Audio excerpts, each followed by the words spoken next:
So this is a Kawasaki ZZR, and looking at it I was a bit worried because I thought it's a 600, but it's actually a 400, and I've just been told that the 400 is the same as the 600 basically. They've got the same frame, same forks, same wheels, everything's the same really. So I got contacted a few weeks ago to come and do this job. So apparently the clutch is absolutely knackered. As I've discovered, the cable a little bit on the tight side really. So, but we're also going to just go ahead, take this cover off and have a look, see how bad the clutch is. The only downside is these bolts, some of them don't feel very nice when they're coming out, so some of them have got a little bit of resistance there, which isn't good. But I've got, it really doesn't feel very good at all.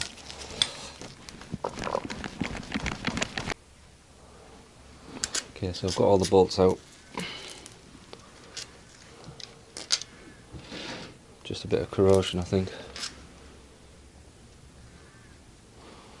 So a bit, sometimes you can get them off with this, like the lever. Not in this case, so I have to get the cable off first. So I've slacked the cable off.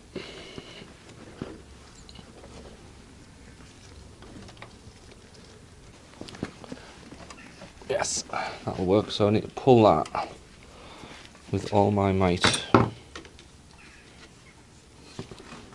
to get this cable out of this holder.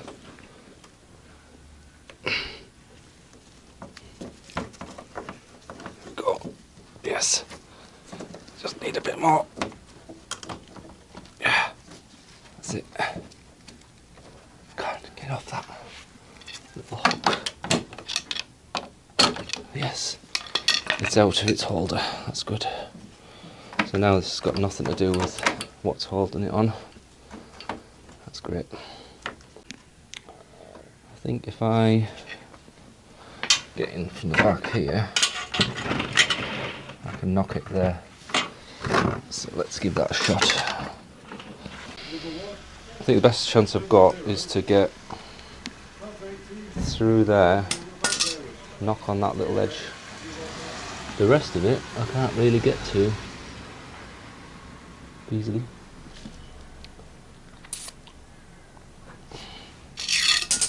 Come in from under, around the back here.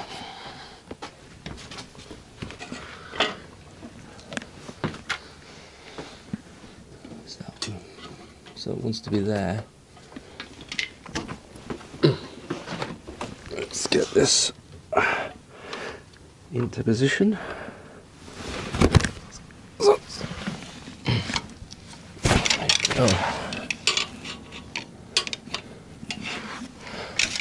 It's a bit tricky. We have there.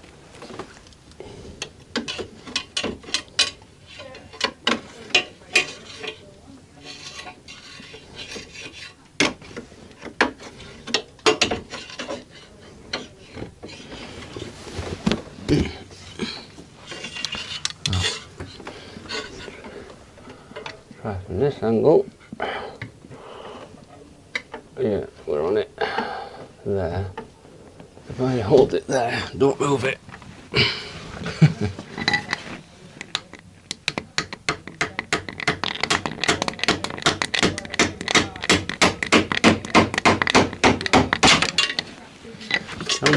Sounded like it was moving. Let's have a look. Yes, it's moved. Success. Check for oil. There we are. Stuck on by its ancient gasket. So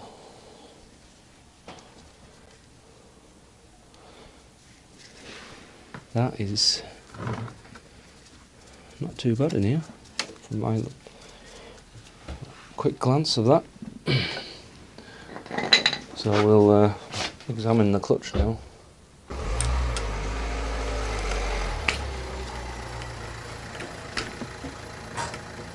Okay, we'll take the clutch out, have a quick look at it. Wow. Look how dry that is. It's gotten poor lighting. Well, it's dry. Like it's been cooked. Oh, anyway. Keep it all in one piece. That's what you should do, really. So the plates don't look bad, but they look not like worn or anything. But they look how dry that is. It's incredible. It's just been cooked. They're intact though. I'll get the rest of them out. I think it's obvious that this clutch is overheated, although he's obviously been riding it quite carefully because he hasn't burnt any of the plates. So on these, for example, you know, there's no scorch marks, but they're all corroded to hell. Like the surface finish isn't very good. It's all rough. So there's no point risking it. We'll just put new plates in, new friction. Just do the whole lot.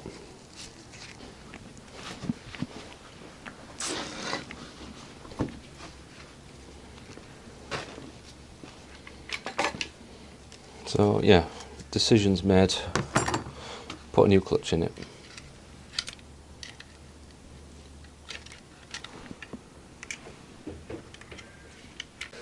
So this one at the back is like dry as a bone. I've never seen a clutch so dry, so that just says to me that it's been like cooked. And there's like down here, ooh, that's my finger, so lots of dirt from the clutch plates. So I think even if they aren't visually worn out, I think it's a good idea just to treat it as if it needs them.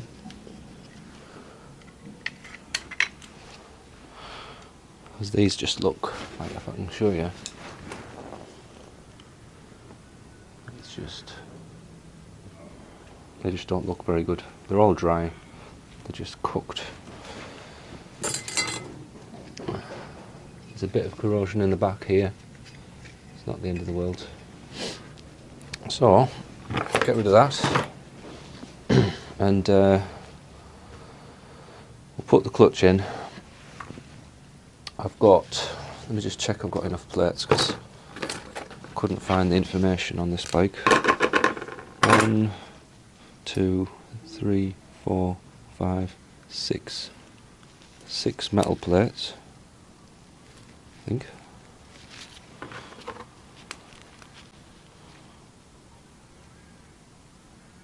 Six metal plates.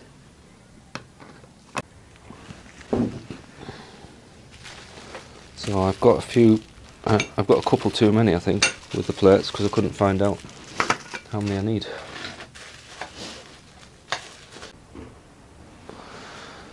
Right, I've got the new clutch here in oil.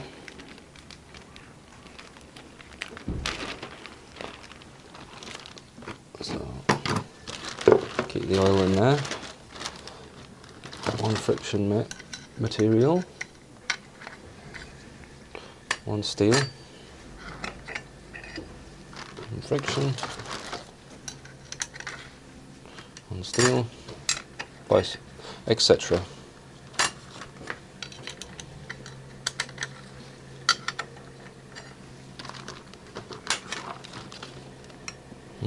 Don't do that.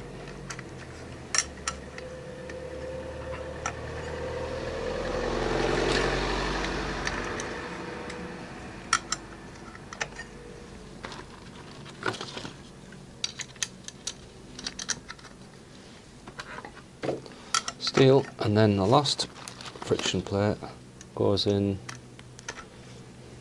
the next one along basically,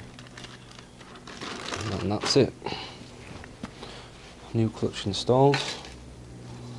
Let's check this bearing's alright. Feels lovely. And there's a what do you call it? Push pin, push puller thing. That goes in first. And that goes on there. So put springs on.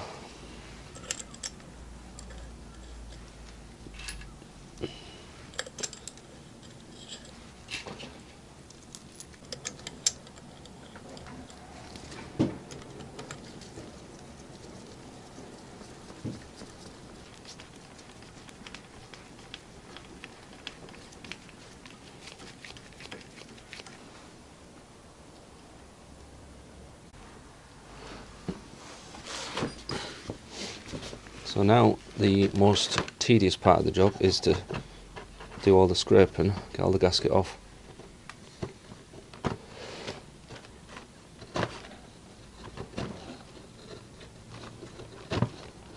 Just take your time and do it properly. This is particularly hard gasket material, this.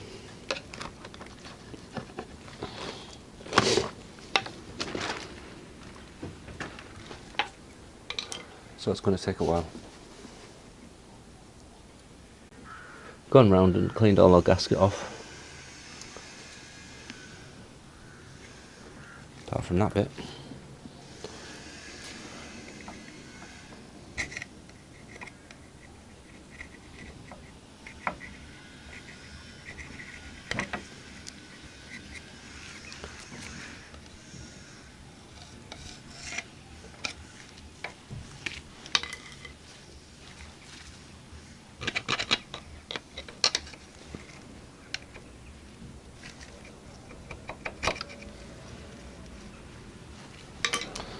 Two dowels on this clutch cover. Just make sure they're still there.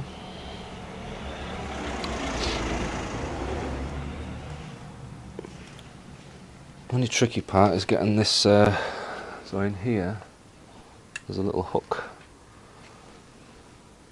Ooh. On this one it's looking pretty rough. If I can see that on camera.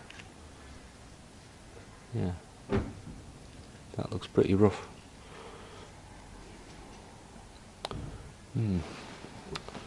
Hope that doesn't affect anything, because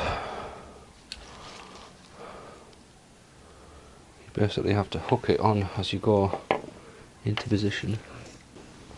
So it's supposed to be like that, and that's the angle that we're at the moment.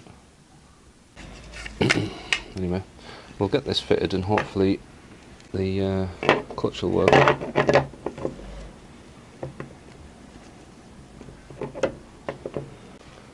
So I'm just going to get these bolts in, because that's all I can do really with the gasket. It just looks a very weird shape, this gasket. I hope it fits.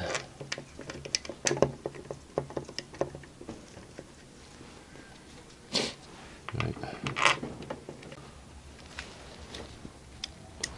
So yeah, the gasket's a bit uneven in the way it's gone round. So if it does leak after this, we'll have to come back and fit a Kawasaki one, I think.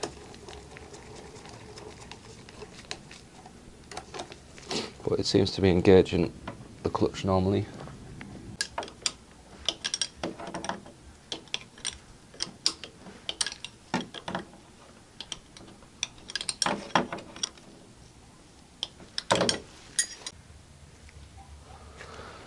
So, thanks for sticking with me on this one. So I've done the clutch. The next job on this job is throttle cable sticking a little bit. So I've got new cables to fit this bike, but it's always a good idea to try the throttle tube, like clean it, lube it, see if that works really, because well, it's the first thing I would try anyway. So I've got new cables, like I say.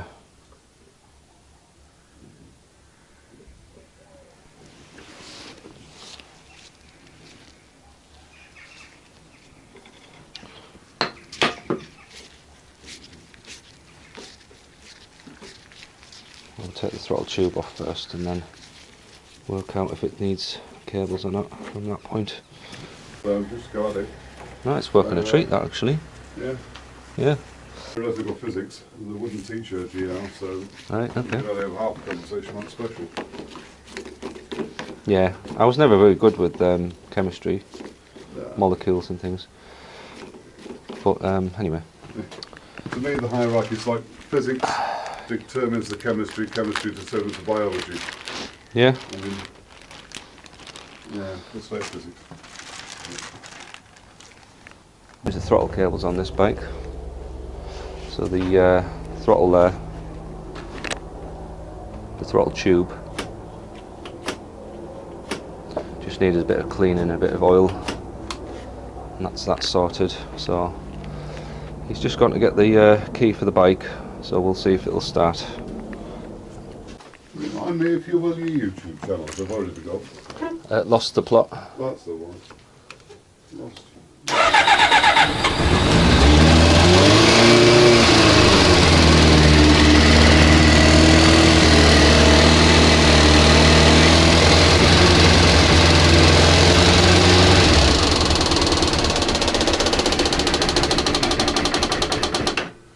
Is that the noise that you?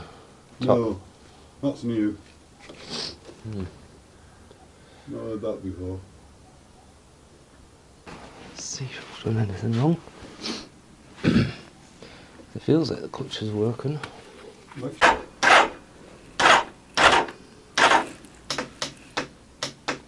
And there's the battery flat. Huh? The battery's flat again. Oh, but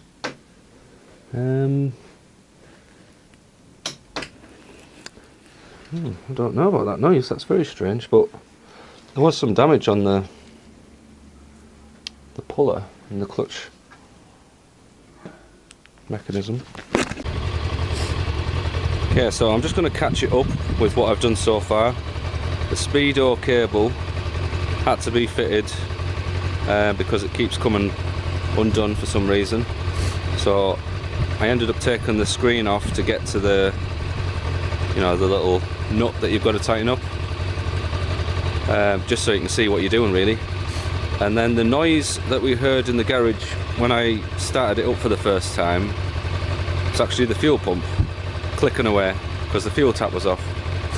It sounded like something was in the you know, the clutch area, so I put a camera down just to make sure there's nothing there, and then I realised the noise is actually coming from inside, and the fuel pump's actually sitting on the top of the engine, so nothing to worry about.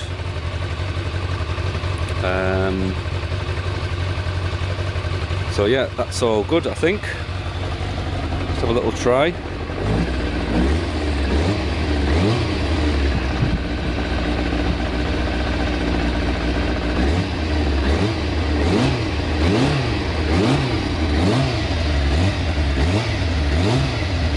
Doesn't sound too bad, so I think I'll just take it around the corner to see if it's if the clutch is working all right. Okay, test ride complete. Looks like it's all running good. Yeah, nice engine. 400.